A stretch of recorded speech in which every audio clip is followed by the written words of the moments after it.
ஓம் நம சிவாய, ஓம் நம சிவாய, ஓம் நம சிவாய. சொன்னதில் என்ன சொன்ன, இந்திரன் வந்து கைலாசத்தில் இருக்கிற மானசரோவரில் இருக்கிற தடாகத்தில் இருக்கிற தாமரை தண்டில் ஒளிஞ்சின்னு இருக்கான் இந்த பிரம்மஹத்திக்கு பயந்து. இங்கே இந்திராணி வந்து இந்த புதுசாக வந்த நகுஷன்கிற இந்திர பதவிக்கு வந்துட்டான். அதனால இந்திரனுக்கு உரிமையானது எல்லாம் எனக்கு உரிமையானது, இந்திராணி என்கிட்ட வரணுங்கிறான். அது வரைக்கும் பார்த்தோம். இந்திராணி அதனால ரொம்ப பயந்து போகிறான். என்ன செய்யறது, தன் கணவன் எங்கே இருக்கான்னு தெரியல.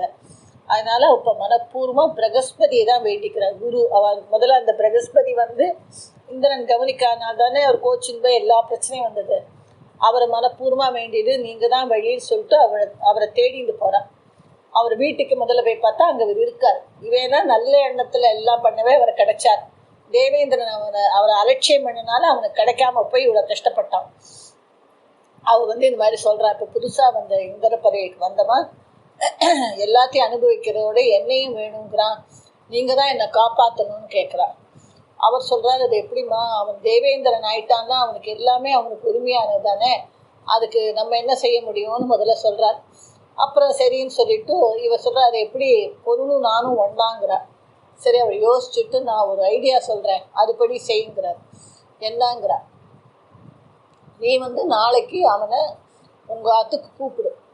என்ன சொல்லு, ஒரு கண்டிஷன், அவன் ஒரு பல்லக்கில் ஏறி வரணும், அந்த பல்லக்க சப்த ரிஷிகளும் சுமந்துண்டு வரணும். அப்படி நீ வந்தால் நான் உனக்கு ஒத்துக்கிறேன்னு சொல்லுங்கிறான். இவன் பயப்படுறான், அந்த மாதிரி சப்த ரிஷிகளும் தூக்கின்னு வந்துட்டா நான் என்ன செய்வேங்கிறான். நான் சொல்கிறேம்மா, நீ செய்யி, பயப்படாத, நான் பார்த்துக்கிறேன் அப்படிங்கிறார். சரி, நீ இவளும் தேவேந்திரன் கிட்டேருந்து ஆட்கள் வந்து வீட்டுக்கு வந்து கூப்பிடுறான். அப்போ இவன் சொல்கிறா, இதே குரு பிரகஸ்பதி சொன்னதே சொல்கிறார்.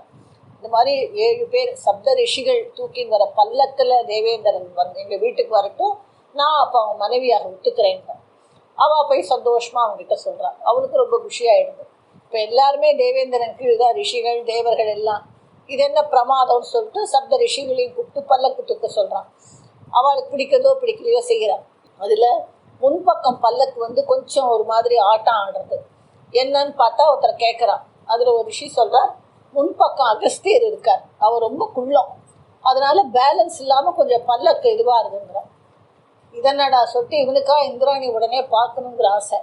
சீக்கிரம் போன்னு சொல்கிறான். அதுக்கு அவர் சொன்னார், மேபி இது சான்ஸ்கிரிட்லேயே இது சர்பாங்கிறான். அது மாதிரி ஒரு மாதிரி கோபமாக அகஸ்தியரை சொல்கிறான். அவருக்கு பயங்கர கோபம் வந்துருக்கு. அதனால் அவர் திருப்பி சர்ப பவதின்னு சொல்லிடுறார்.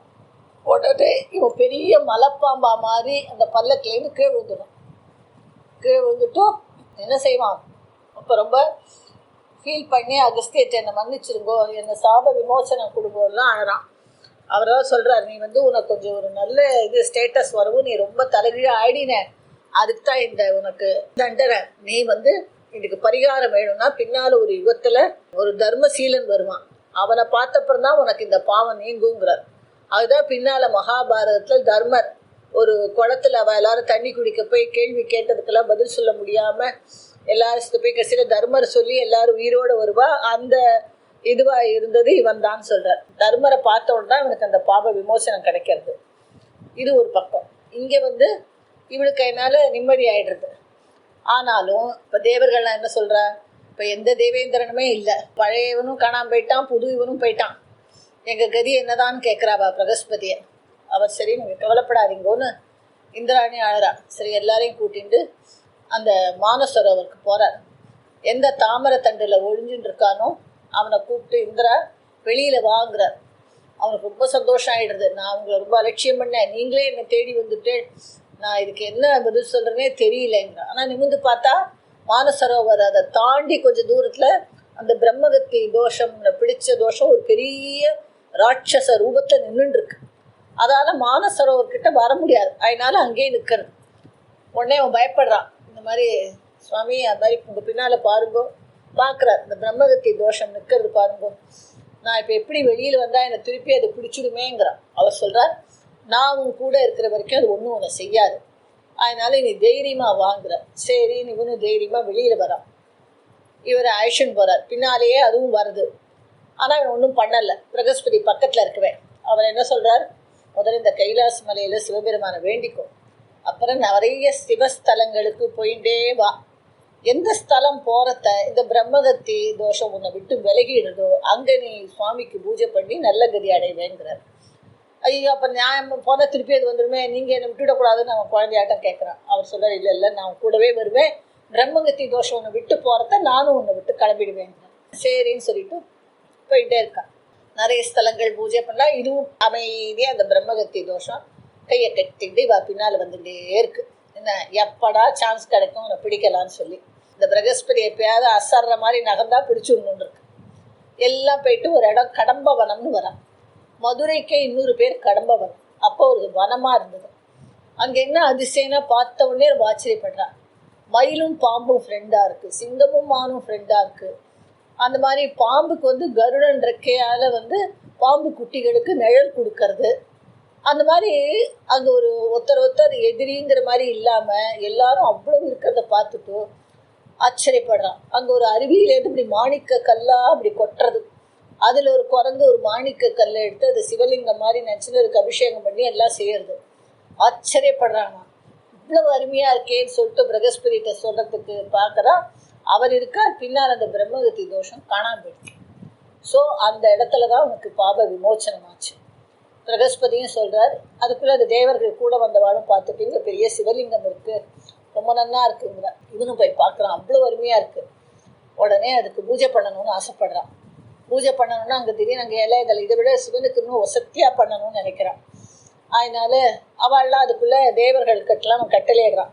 நீங்கள் போய் எல்லாம் தேவலோகத்துலேருந்து எல்லாம் கொண்டு வந்து இங்கே ஒரு பெரிய கோவில் கட்டணும் சிவனுக்குங்கிறான் அப்படின்னு சொல்லிவிட்டு அது பிரகஸ்பதியும் கிளம்பிடுறார். அப்போ இவன் வந்து என்ன செய்கிறான், மனசில் நினச்சிக்கிறான், நல்லா அழகாக தாமரைப்பூ கிடச்சா சிவனுக்கு பூஜை பண்ணலாமே, இங்கே எங்கே போவேன் நான் தாமரைப்பூங்கிறத. அப்படி சிவன் சிரிக்கிறார். அங்கே தான் அந்த இப்போ நம்ம சொல்கிற பொற்றாமரை குளம் மதுரையில் இருக்கிறது. அங்கே அந்த குளம் இருக்கு. அப்போ அதுவே சிவனால் உண்டானது தான். அவர் வேல் இது பண்ணி அதுலேருந்து வந்த குளம். உடனே அவர் வந்து அப்படி கையை காமிக்கும், அதில் பொன்னாலேயே தாமரைப்பூ வருது.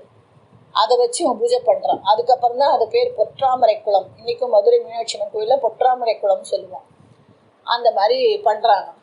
பண்ணி ரொம்ப சந்தோஷமாக இருக்கான். அதுக்குள்ளே தேவர்கள் எல்லாமும் வந்துடுற எல்லாம் வச்சு கோயில் கட்டி ரொம்ப சந்தோஷமாக இருக்கான்.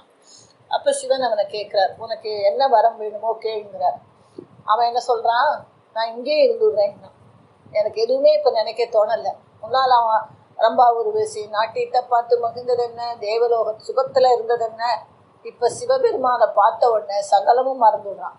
உங்களுக்கு இப்படி பூஜை பண்ணிட்டு கைங்கரியம் பண்ணிட்டு நான் இங்கேயே இருக்கதான் ஆசைப்பட்டேங்கிறான். அதுக்கு அவர் சொல்கிறார், சிரிக்கிறார். அந்த மாதிரி இல்லை, அவாவாளுக்கு உண்டான டியூட்டி அவ்வா செய்யணும். நீ தேவேந்திரன், தேவர்களுக்கெல்லாம் நீதான் அரசன், இந்திராணியும் இருக்கார். அதனால் நீ குடும்ப வாழ்க்கையை நடத்திட்டு அங்கே போய் தேவலோகத்துக்கு அதிபதியாக இருந்துட்டு உன்னுடைய இதெல்லாம் எப்பவும் போல் செஞ்சுட்டு பிரகஸ்பதியை வச்சுட்டு யாகம் இதெல்லாம் பண்ணிட்டு எல்லாரும் அந்த மாதிரி நீ பார்த்துக்கணும் அப்படி சொல்லிட்டு ஒன்று என்ன சொல்கிறாருன்னா, உன்னோட ஆசைப்படி நீ வருஷா வருஷம் சித்திரை மாதம் பௌர்ணமி அன்னைக்கு வந்து எனக்கு இங்கே வந்து பூஜை பண்ணிட்டு போ தேவலோகத்தில் அப்படின்னு சொல்கிறார். அவனும் ரொம்ப சந்தோஷமாக ஒத்துக்கிறான். இதோட சரி, வணக்கம். நம சிவாயம்.